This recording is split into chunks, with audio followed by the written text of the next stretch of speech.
Okay, in this last part, we're going to just go through the last parts of the process and requirements.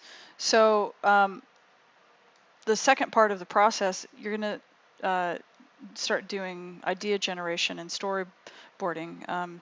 So if you're not sure what storyboarding is, you can always click on this link, but basically storyboarding is where you're drawing out sketches of different kind of major keyframes or sections of the video so that you can kind of conceptually see what's going to happen, but also how to technically achieve those goals. This is really going to help you visualize what you need to do in terms of stacking your layers and masking items so that your sequences appear properly. And then after you kind of get a sense of that, you're going to start compositing in Photoshop, and it's going to be based on your storyboard drawings and your research that you did for collecting all of your clips and stuff. So the techniques that you need to employ are these, and we can talk more about these later, but these are the things that you're going to be basically doing in part 4, and you need to read this. Don't just rely specifically on listening to me. You need to go back and reread all of this.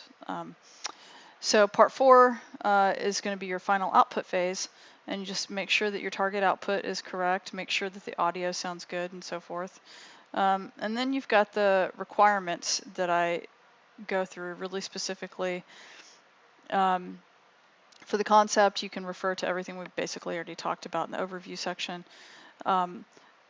You're going to, as I said before, use a minimum of 2 separate video clips as the basis of the composition. And you're also going to end up having music files. And make sure that you organize all your files in one folder. This is really important.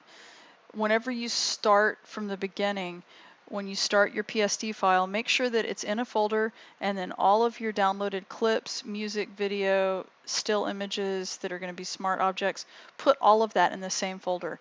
And the reason is that you're going to take that folder in the end and you're going to upload that entire folder to the server so I can do your grading. If you have video and music resources that are in all different places in your computer, and then you go and you upload your PSD, I'm not going to be able to see any of that. All those links are going to be broken, and I won't be able to actually get a good sense of what's really happening in your file. So make sure that you keep everything inside that one folder, and then you're going to upload the whole folder. And this upload may take some time, so just be very patient whenever you're uploading this stuff. And then the MP4 file, the other thing too that you're going to need to do is, oops, I think I just moved this. The other thing you're going to need to do is make sure that you get a free Vimeo account, or you can also do YouTube. The only problem with YouTube is that it definitely is going to give you problems and flag stuff for copyrighted material. So even if you try to make it unlisted so that you can only share it with specific people like our class, but Vimeo shouldn't, for most of these, it shouldn't give you any problems. Also, you can get other free streaming accounts like at screencast.com and so forth. But I want you to set up a streaming account somewhere so that you can upload your final MP4 and have it streaming, because whenever we post them to Blackboard, it doesn't really work that well for I would say a good chunk of the people who are trying to view these videos. So just make sure that you put the stuff in a streaming account. And you're also going to have to upload it to the server too, by the way. But this is something that you should start thinking about doing anyway, is having some accounts where you can put your work. And then you've got your technical setup stuff, and the acceptable runtime range and so forth. So you need to read through all of these requirements and make sure that you're doing everything. Okay? So that's the assignment, and let me know if you have any questions. I will be doing some demonstrations. The thing that I want to show you, I'll show you in a separate video. Well, I'll go ahead and show you here. If you look in our class, you'll see that we have our weekly schedule. And if you go into week 14. By the way, if you're looking at this in a different semester, these dates might be slightly off. But if you go into, you know, say week 14, and you come down, by the way, this is where you're also going to see the music clips and for the playlists that are protected elsewhere. So if you look here, you've got the playlists.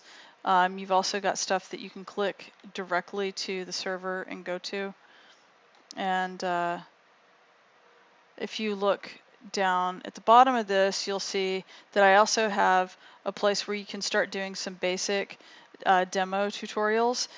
These are all really simple ones that are straight through the Adobe website. The thing that's nice about these, even though I feel like most of their projects are very simplistic and I expect more out of yours, the thing that's nice about them being so simplistic is that they're really just short and sweet and very straightforward, and they show you how to do the basic stuff sometimes that you have questions about how to do. The more complex stuff I will be showing you in my own videos in later demos, but this will get you started in a really good way so that you can start getting stuff into the timeline and, you know, doing some transformations and masking and things like that, and start experimenting, adding audio and so forth. Okay, so this will get you started. Let me know if you have any questions.